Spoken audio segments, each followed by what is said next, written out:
Hemos invitado nosotros en esta noche a don Jorge Richter, que es vocero presidencial, a quien agradezco mucho por estar acá con nosotros. Ciertamente varios temas que vamos a conversar. Mi querido Jorge, ¿cómo estás?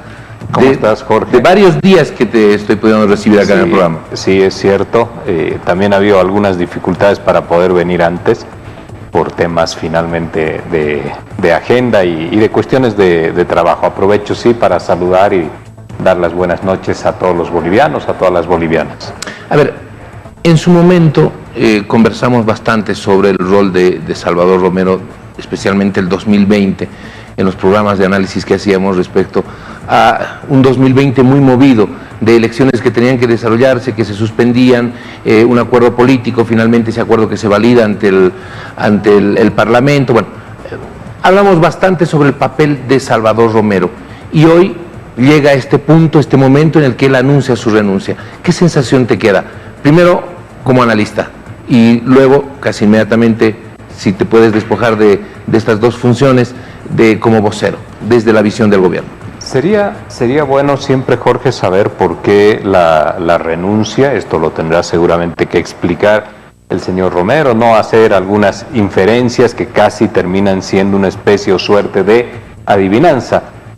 Habría que ver por qué esta renuncia y esta dejación de sus funciones, como dice la nota, a partir ya del día de mañana, sí, y no concluir con la posesión de las autoridades, etcétera, concluir este proceso electoral por excepción que hemos tenido en el país, un informe a todos los bolivianos para que haya también una rendición de cuentas, una evaluación, una mirada de lo que ha sido este proceso electoral de excepción que empezó el 24 de noviembre del 2019 con la ley 1266 y también como acompañó la Asamblea Legislativa todo ese proceso, también una rendición de cuentas a ese acompañamiento o un informe, más que rendición de cuentas, un informe ante la Asamblea Legislativa Plurinacional para que todos los bolivianos también terminen cerrando ese ciclo que ha sido de excepción. De excepción significa que hubo una interrupción ahí de la secuencia constitucional.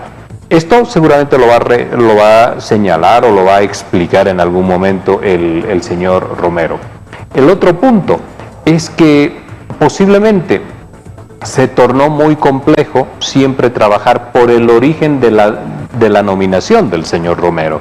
Lo hizo un gobierno no constitucional, esto por supuesto, aunque el gobierno del presidente Arce ha mantenido todo el respeto con la persona del señor Romero, con no inmiscuirse. Una muestra de ello es que se ha otorgado todo el presupuesto que se había solicitado, las veces que también lo han requerido, o las adecuaciones presupuestarias también se han facilitado. No se ha tenido una interrupción, ni insinuaciones, ni referencias directas ni indirectas. Se ha dejado trabajar porque había un proceso electoral en el medio que concluir. Pero seguramente en la evaluación, ya que hace el señor Romero, es muy posible que sienta que su nominación o designación fue hecha por una autoridad que hoy en día está profundamente cuestionada por cómo arribó al poder. Ahora, Salvador Romero es delegado presidencial ante el Tribunal Supremo Electoral. El alcalde Revilla decía hoy, me preocupa lo que está ocurriendo porque leí algunas declaraciones del ministro de Gobierno que cuestionaba precisamente el tema de Romero. Entonces no vaya a ser que lo hubieran presionado desde el gobierno. No, Jorge, no ha existido eso. Mira, algo que he podido aprender en todos estos meses. Es mucho más grande el conjunto de especulaciones que a momentos se tornan casi infinitas, de especulaciones que los hechos reales que se van produciendo en la política. La decisión del señor Romero es una decisión absolutamente personal. Él seguramente ya ha dado algunas razones, posiblemente de otras los días que vienen, eso ya sabrá el señor Romero. Ya de ahí especular y querer encontrar, como más o menos ocurre con todo en el país, querer encontrar responsabilidades ya también de esto en el gobierno no tiene sentido. De hecho, hace unas horas lo hemos conversado con el presidente y el presidente estaba sorprendido. Había tenido en la tarde una serie de reuniones y él no había tomado conocimiento hasta hace no menos de una hora. Ahí lo conversamos y estaba sorprendido de que esto haya ocurrido cuando todavía faltaban estos otros elementos de posesión de autoridades. Está bien que ya han entregado las certificaciones y todo ello, pero la conclusión del proceso. Tú dices, se va sin cerrar el ciclo. O sea, ¿te queda esa sensación?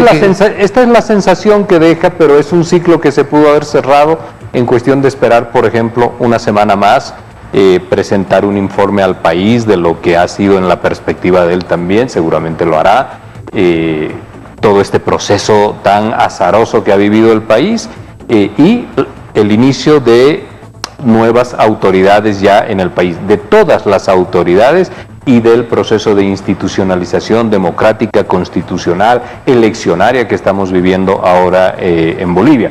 Era bueno una evaluación cuando ya las autoridades nuevas, las autoridades subnacionales estén ya empezando sus funciones, que es el día lunes. Que es el 3 de mayo. Sí. Bueno, esto es como un partido de tenis. La pelota va de un lado para el otro. La acaba de sacar Salvador Romero a la cancha precisamente el gobierno, porque ahora le toca al presidente Arce el nombrar una persona ante el Tribunal Supremo Electoral. Así es, esto manda la norma, el presidente tiene un delegado personal, esto es lo que tiene que hacer y sin lugar a dudas, de forma muy rápida y expedita seguramente, esto se va a nombrar en las próximas horas. ¿Perfil de esa persona? No, imagínate que hemos hablado el día de hoy para conocer el tema de la renuncia, pero seguramente en las próximas horas esto sí se va a definir, un perfil que se adecue a lo que se necesita en este momento en el país. ¿Qué es esto? Un Tribunal Supremo Electoral confiable, un Tribunal Supremo Electoral que se vaya modernizando progresiva e ininterrumpidamente también hacia adelante, y la certeza para los bolivianos que todos los momentos que tengan que ser administrados por esta instancia, pues tengan la credibilidad suficiente. Tú has visto que existe alguna gente, muchos críticos, que sin consistencia alguna se dan a la tarea de señalar de que hay, por ejemplo, irregularidades o inconsistencias también en lo que significa el padrón electoral, algo que no han podido demostrar, no han podido acreditar, menos después de que han ganado las elecciones subnacionales en la segunda vuelta. Ahí ya nadie habló de revisar el padrón ni habló de revisar los resultados, porque los resultados beneficiaban a ese grupo que hoy en día realiza críticas de forma permanente. Ello no significa que haya que, como te digo, modernizar y generar confianzas y establecer transparencias de forma permanente para que la población, cuando encuentre estos procesos electorales, pues vote con toda la confianza. Bueno, te preguntaba el tema del perfil a propósito de ir rastreando un poco el tema de la institucionalidad. El Tribunal Supremo Electoral ha tenido momentos bien complicados, bien difíciles, en gestiones anteriores. En algún momento que se le exigió desde el gobierno a todos que renunciaran porque de verdad que ya no se podía manejar ese Tribunal Supremo Electoral. Luego vino el otro Tribunal Supremo Electoral que enfrentó los problemas de las elecciones del 2019, entonces sí ha tenido una seguidilla de problemas, y creo que en este punto el fortalecer la institución o apostar por la institucionalidad me imagino que debe ser una de las prioridades. Por eso te preguntaba, más o menos, ¿por dónde va el perfil de quién será elegido por el presidente? No hay que dejar nunca en las consideraciones y en lo analítico y en el análisis, de la gestión del tribunal, que las crisis políticas profundas, agudas, de altas tensiones como las que ha vivido Bolivia, generan de forma inmediata también un permanente cuestionamiento a los órganos electorales o a las autoridades electorales, porque el poder, Jorge, en realidad es una disputa muy tensa en la cual un grupo está tratando de sustituir o de arrebatar un espacio también de poder político a otro grupo, y esto genera, por supuesto, tensiones, fricciones, choques entre unos y otros grupos. En el medio, todos los interesados que están en la pugna política, por supuesto, siempre van a sentirse conformes o disconformes en función de los resultados o de cómo se vayan satisfaciendo algunos de sus intereses o de sus expectativas. En esa perspectiva, las crisis de los órganos electorales también tienen una estrecha y directa relación, no una relación colateral, directa relación con las crisis políticas. Lo importante es que el país hoy en día ya tiene autoridades, todas electas. Abrimos un nuevo ciclo, una nueva secuencia constitucional, que esto es lo que hay que respetar, que no se interrumpa como el 2019, y a partir de esto, con la construcción de institucionalidad. ¿Y eso qué significa? Un órgano electoral creíble. Y ese órgano electoral creíble después tendrá ya con sus autoridades, tendrá que dar las muestras de transparencia, de consistencia, de modernización, de garantías a todos los bolivianos, que es en definitiva lo que se requiere. Hay que caminar siempre en la construcción de institucionalidad. Bueno, se vienen elecciones el 2023, elecciones judiciales. Hay un conjunto de procesos. Este año también hay algunos temas vinculados a cartas autonómicas, sí, etcétera. Esto, por supuesto que hay que ver. Hay también seguramente algunas tareas que la población no las está exigiendo de manera permanente, visible o constante, pero que sí lo requiere. Por ejemplo, hay que poner un punto final a esta inconsistente denuncia de temas de padrones electorales oscuros, sobredimensionados, que no tiene ninguna fundamentación real como argumento, pero hay que poner también final a aquello.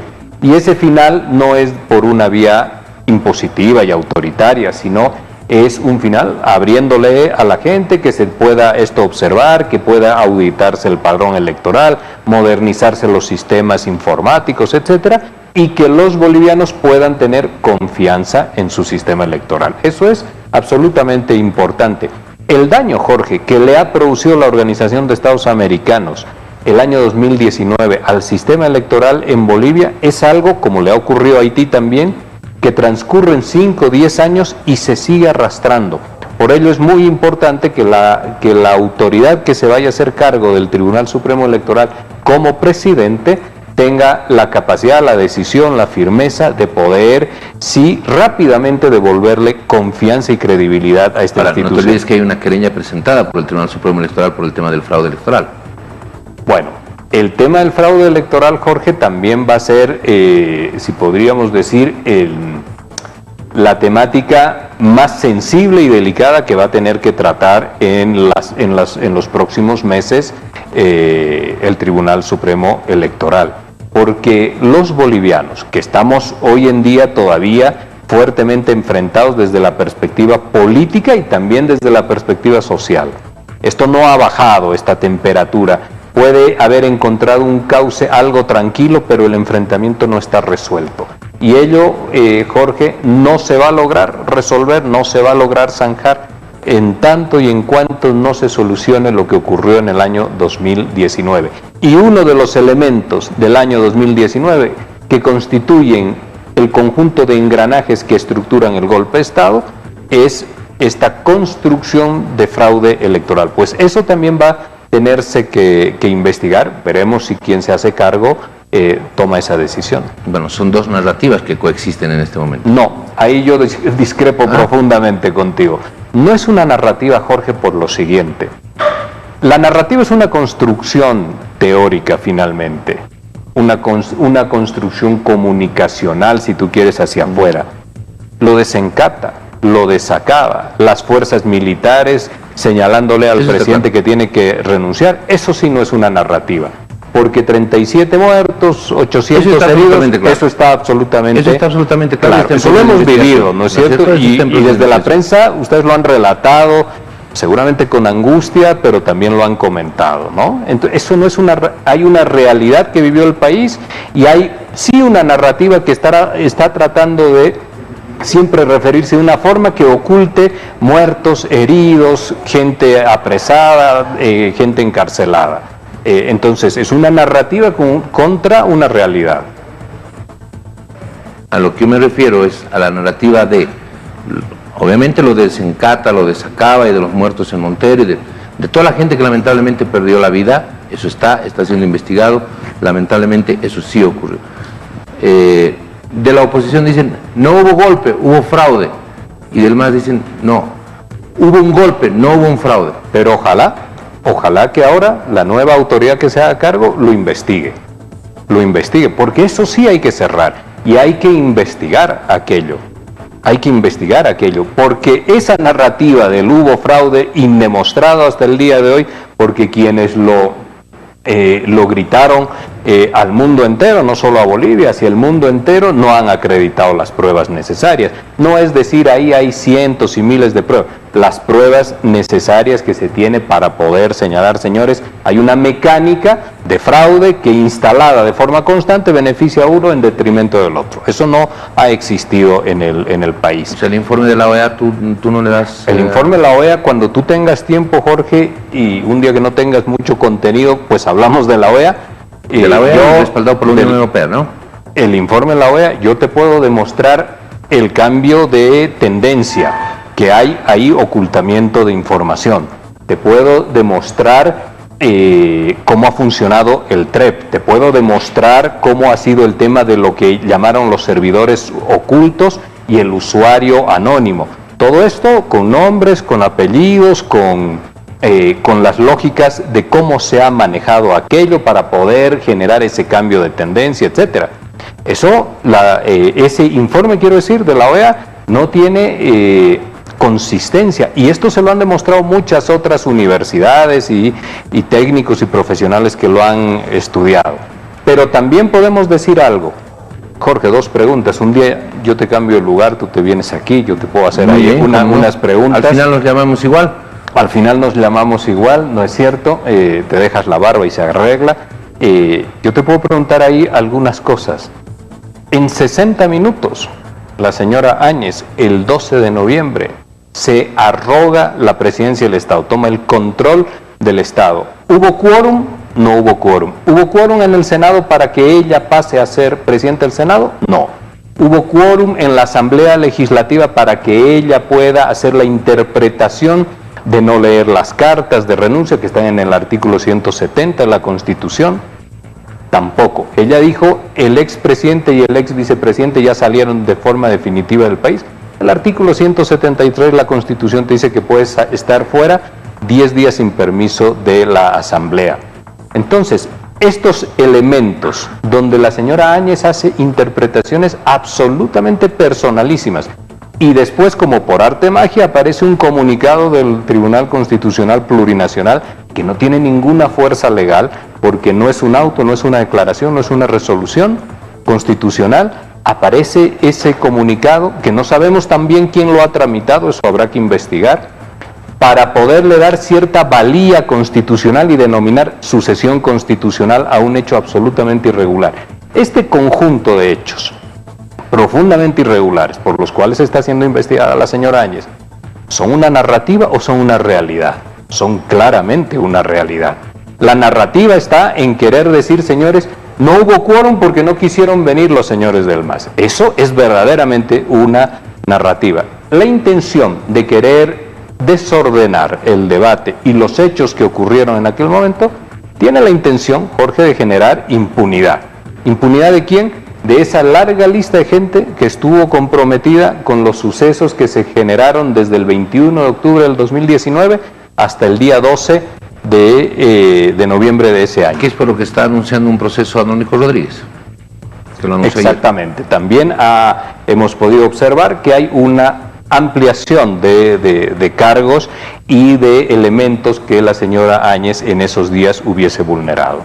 Muy bien. 60 minutos, perdón Jorge, 60 minutos para hacerte con la presidencia del Estado solamente es posible si ahí afuera, hablamos en la Plaza Murillo, hay alguien que te respalda.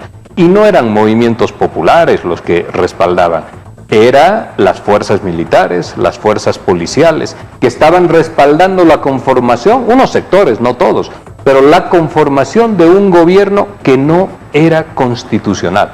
En algún momento alguien va a tener que explicar, Jorge, que esa interpretación personalísima que hace la señora Áñez ya en el marco de la Asamblea para activar, como ella dice, la sucesión constitucional, se ve respaldada posteriormente por ese comunicado del Tribunal Constitucional. Y ese comunicado dice que no se va a necesitar, esa es la jurisprudencia que ahí establece del año 2001, que no se va a necesitar una resolución congresal ni una ley para poderla nombrar y evitar el vacío de poder. Ese tema del vacío de poder, sobre el cual la señora Áñez toma el poder del Estado, el mando del Estado, horas después el Tribunal Constitucional con ese comunicado lo avala. Hay algo que se llama legitimación activa, es una figura por la cual yo puedo pedir la constitucionalidad de una ley, de una norma, de una acción política, pero no la podemos pedir nosotros, hay gente específica. ¿Quién la solicitó? ¿Cómo la señora Áñez hizo un conjunto de interpretaciones antes de que el tribunal le diga algo y el tribunal después la avala, con un comunicado exactamente a medida de lo que había hecho la señora Áñez? ¿Eso es una narrativa o esa es una realidad? Esa es una realidad absoluta y contundente. Y la narrativa es tratar de no querer mirar todo aquello para poder decir algo del fraude que no lo prueban, y como ahora tampoco convencen en Bolivia, pues salen afuera a tratar de convencer allá. Pero esa es sí una construcción narrativa de poco alcance, pero finalmente es una narrativa. Muy bien, te agradezco mucho por haber estado con nosotros, querido Jorge. No, Jorge, en todo caso, siempre agradecido porque podemos conversar franca y libremente, que eso es bueno para nuestra democracia. Bueno. Eso es, de verdad que eso es muy bueno. Hemos comenzado hablando de la renuncia de Salvador Romero. El gobierno tendrá que nombrar en las próximas horas, en los próximos días. Así es. No, rápidamente. Sí, Entonces, rápidamente. ¿estoy en lo correcto cuando digo en las próximas horas? En las próximas horas. No me iré hasta días. No estamos hablando de 500 horas. En las próximas horas, Jorge. Un cordial saludo y buenas noches para todos los bolivianos. Muy bien, muchísimas gracias.